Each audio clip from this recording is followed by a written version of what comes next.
शेखबाबा सदर थाणे जी हद दरगाह पहलवान भरिसां टे नामालूम हथियारबंदनि माजिद खारानी खां 125 मोटरसाइकिल रोक रक़म ऐं मोबाइल फोन फुर करे फरार थी विया। इन हवाले सां वधीक तफ़सील ॾियण लाइ असां लाइन ते मौजूदु आहे जेकबाबाद मां CN न्यूज़ जो रिपोर्टर जमील गुल तहीम। जी जमील गुल, छा तफ़सील आहिनि?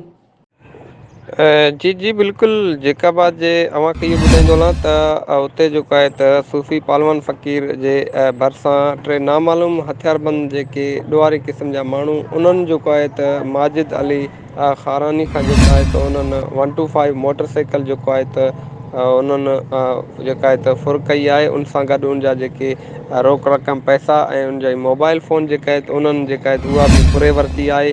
ऐं हिन वक़्तु जेके खारानी बिरादरियुनि जा जेके माण्हू आहिनि उन्हनि जेको आहे त बाईपास खे जेको आहे सिंध ऐं बलोचिस्तान खे मिलाईंदड़ जेको रोड आहे उन्हनि जेको आहे त उहो हिन वक़्तु जेको आहे बंदि करे छॾियो आहे। पुलिस ख़िलाफ़ु जेको आहे उन्हनि जेको आहे सख़्तु जेको आहे एहतजाज करे उन्हनि पुलिस ख़िलाफ़ु उन्हनि नारेबाज़ी जेका आहे त कई आहे।